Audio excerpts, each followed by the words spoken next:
Welcome to DSM's Black Art Matter series. We're here today with Bwalya Chisanga, who is a Dallas-based artist and activist. Welcome, Bwalya. Hello, thank you for having Of course. How me. are you doing today? I'm alive. Good. I'm alive. How Always are good. you? I'm good. I'm good. So we're going to jump right in here to the conversation. Okay. And with every episode of this series, we ask our guests the same first question. And that is, what does Black identity mean to and for you? Who? I know, Oh, jumping right in there. I feel it. I feel the weight and the pressure.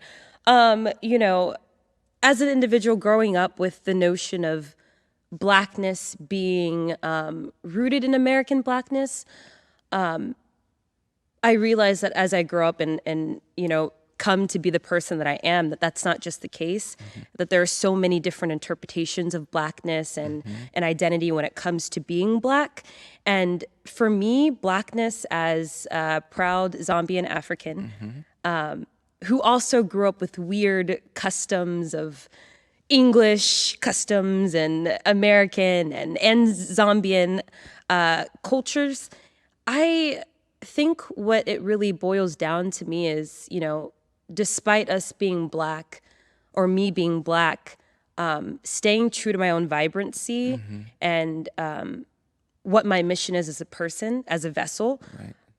really emphasize my Blackness. For sure. So it sounds like what's really interesting, what you just said, we've talked a lot to a lot of artists here about the intersection of identities, and it sounds like you have a lot of intersecting identities just within Blackness. How have you navigated that through, just growing up in your life? You know, it's kind of wild. People say the term code switch, and I don't think I've ever jumped into code switch. I kind of jokingly say all the time that out of the womb, I was an actor. I was an actor out of the womb, Like I loved acting, I loved adaptability, I like finding out like people's mannerisms and like interpreting it as myself. And I realized that with this, my unique perspective of intersection, I kind of lost myself in a sense. Like I wasn't able to stay rooted and grounded into my roots, So with all the bits and pieces of things that I've learned and gathered and grew up with, it's kind of put me in a weird place of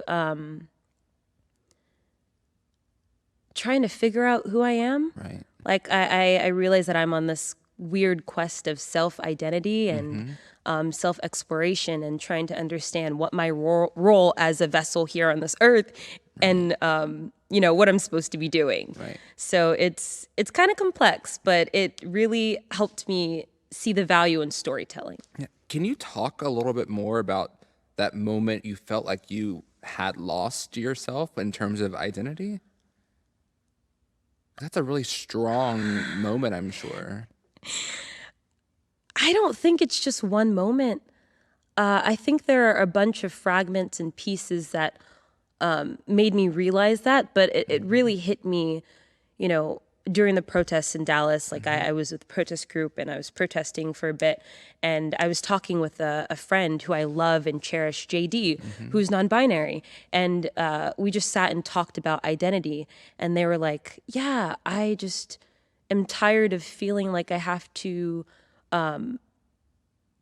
live by a social stigma. Right. And I kind of sat there and I was like, whoa, my life is kind of like a lie. I mean, it's not like it's different parts and personalities of me, but I just realized that I was so good at adapting and being kind of a chameleon in sense that I never really took the time to sit down and discover, Right.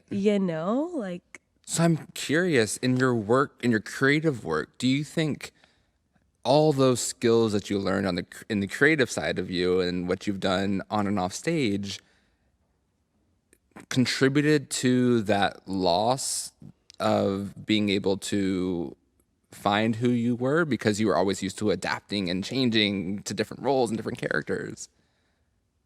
Yes and no. I, you know, I'm not the best at auditioning. Auditioning gives me anxiety. And when I'm auditioning, before then, I think it's a lot different now that I've been on this quest of self discovery, but I would always have the question, what are they looking for? What do I do? Who do I have to be today? Yada, yada, yada. Because I don't really think I didn't, at the time, I didn't know who I was. And I was so used to jumping into different things. And I think that really hurt me as a person. But now that I'm doing works via Zoom right now, doing works that also explore self-identity and has those questions that also resonate to what's happening with me right now, it's kind of inspiring. Like, I'm really coming to terms to who I'm supposed to be, and it's really nice. So I want to switch gears here and talk a little bit about your creative side of things, both on and off stage. How do you think your self-Black identity has influenced your creative journey as an artist? Oh, that's a good question. I'm gonna be candid with you. I don't think I could answer that. I think I'm still figuring that out. Yeah. I'm still trying to understand my Blackness, like within its form and my unique perspective as well. Yeah, Sure. I appreciate the honesty and the candor. Everyone's on our own self journey. Yeah, for sure. Yeah. Do you think, we've been hit this past year, almost 2 years, with so many crazy things that we never thought we would see coming, including a global pandemic. So with all of the things that have been thrown at us right now, how is your creative side held up? At first, with everything that's happened, especially pandemic, I was very upset and I was in a sense of mourning, like a bunch of people are losing their art or their ability to create art. But I really think Mother Nature said, hey, humans, you are trash and you're losing sense to who you're supposed to be. This is your time to not only self-isolate, but to try to discover who you are and what you're trying to do on this world, And I think it's really allowed me to explore different facets of art because I love storytelling. I love storytelling, and acting is so innate with me, but I've discovered that, I like painting.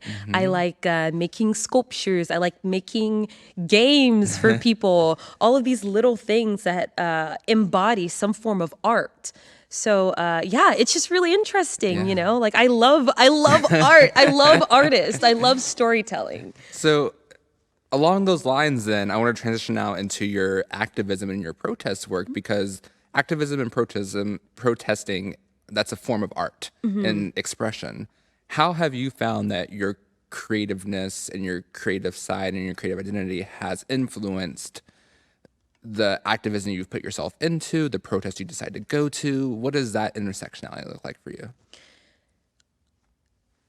At first, I really wanted to be a part of the community, and it was nice surrounding myself with like-minded people who not only understood, but experienced what it was like to have to deal with microaggressions and stuff like that as well. But as I moved towards integrating the two, is that a good? That's probably not a good. That's great. Integrating the two together. I've been lucky enough to work with TYUSA as a part of the BIPOC affinity group and find ways to emphasize, anti-racism, anti-oppression ideals for theater for young audiences. And I really think the two come together in terms of education, because I think kids are the future. I think education's important. Art is in some form education, because when you go see a show, experience a part of art, you're learning something, you get something from that. And what better way to showcase social justice by also helping our kids out, Right. making sure that they are aware of what's happening in the world, are aware of ways to find a way to live to their truest form and self-express without having to be worried about microaggressions, etc., like that. Yeah. So when it comes to education and, you know, working with children, being actively anti-racist, and then including anti-racism teachings in the classroom is a very big paradigm shift in our education system. The paradigm. It's huge. What drew you to take on that fight? I don't know if, I guess it was already like always inside me, because I've been lucky enough to like jump with different theaters and be a part of their teaching artist program, and just seeing the effects of how kids who don't have the opportunity to be submersed in art or even be exposed to art and see their faces change, them have an epiphany and realize that they can self-express and, you know, explore different realms of emotions within themselves, really warmed me as a person, because although I was exposed to art, I didn't know this was a world. I didn't really know the theater world was a theater world until, honestly, senior year of high school. I'm not gonna lie. Like, so just knowing that there's an option to expose kids to art and also help them self-express, know how to self-express through art, like, what other way can you do it? Like, you know, like I just had to do it. So I want to take that same notion then and ask you, how are you using art and self-expression creatively on this journey that you say you're still on of finding your self-identity? One day at a time.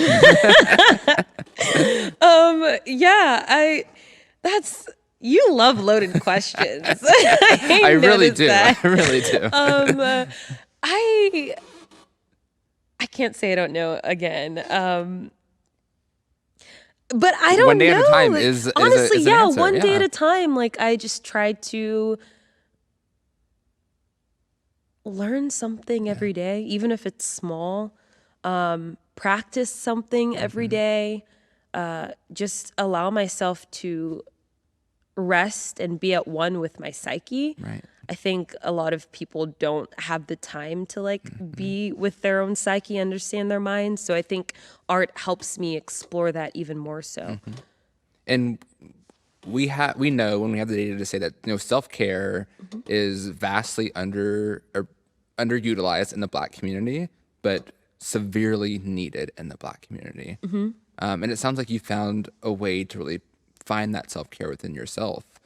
What advice do you have to others who are like, how do I begin to even think about self-care when there's generational trauma and there's like changing the world and there's jobs and finances and just all that it is to be a Black person in America? Yeah, that's such a hard question. But an important one. I think a lot of what you said, that not being a big thing, is that there's a lack of accessibility to it as well. Like, we have to point that out too. But I would just say that you have to prioritize your mind and your mental health.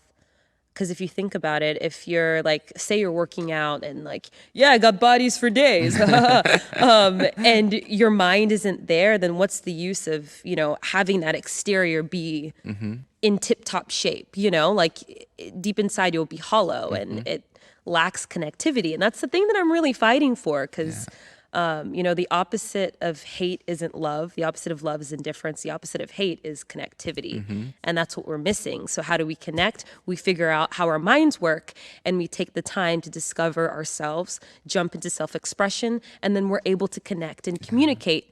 And that's how we build effective communicators, you know, by connectivity, self-discovery, self-expression, etc. Yes. So please take the time to self-care, you know? It's so important. Wonderfully said. But yes.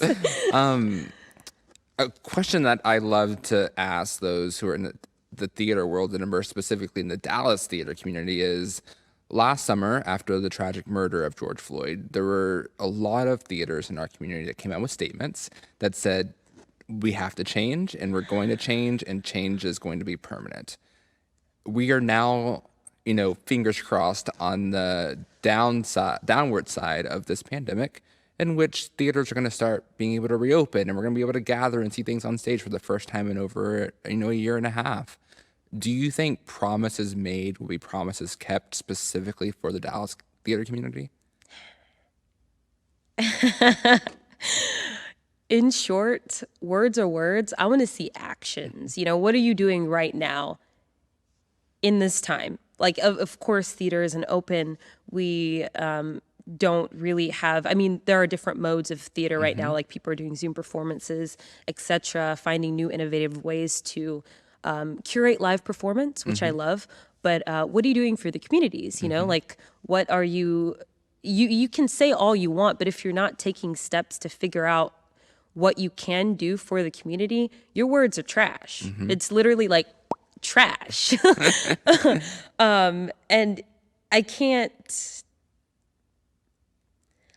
automatically villainize, you know, what someone says, because they may have good intentions, but then again, like, we just, I hate waiting, but we have to wait and see and really figure out what they're doing, but also hold them accountable and see what they're doing right now. Yeah. And that's so then two questions for you. You know, right now when not theaters aren't traditionally producing as they would, you know, there is quite a bit of downtime in which you can start planning for how you come back and be better. Which leads me into my question of, once we're back to a quote unquote normalized way of seeing and experiencing theater, if that change isn't there, what is the responsibility of not just Black artists, but BIPOC artists as a whole to hold those theaters accountable? Because the statements are out there. Yeah, honestly, like, I say they lose their money. Like, it sounds harsh. Money is power, but though. Yeah. But it really is. It's money is power, and people like rate people off of their money, which really sucks. But if you're not holding on to your promises and your statements, why am I wasting my time supporting you? That doesn't make any sense. If you're not going to support the community, you can't expect the community to support you. And for Black artists who pre-pandemic were already underemployed in this sector, post-pandemic, you know, the hope is that that gets better. But I think there is a choice there. Then, do we give our talents? So money is one thing, but then do Black artists give their talents? What is your take on that? I see. Oh, that's a good question, but I can't speak for every Black artist. I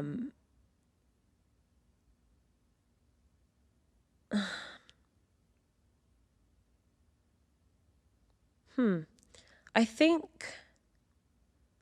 not only showing up is very important, but really, again, like, it comes with accountability. If they're not funding or helping or really emphasizing the importance of the community, of our BIPOCs, of POCs, I think you should take your talents elsewhere. Like, really go towards theaters, organizations, individuals that really support not just you being Black, but you as a person. Right. You know, because it's really important. You can't be singled out just for being Black, like doing all the Black shows and stuff like that. It's performative activism.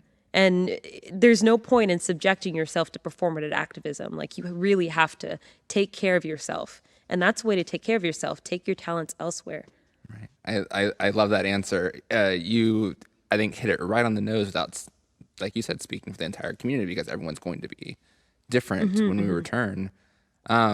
You've given us a lot to chew on and a lot of insight here today, but I want to end kind of on one hopeful note and question, and that is, in a perfect society, in a perfect world, after we come out of this pandemic, what are your true hopes for this sector when it comes to Black artists?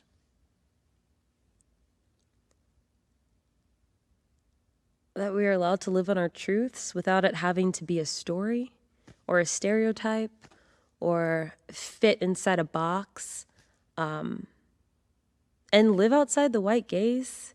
You know, just have it be, just to be normal. Just not me being labeled as being Black. Like, I know I'm Black. You know I'm Black. We see that I'm Black. That shouldn't be a limiting factor, or like, I shouldn't be segregated because of that. I just want to be Yeah. be a vessel, be a person, you And know. you as you is beautiful.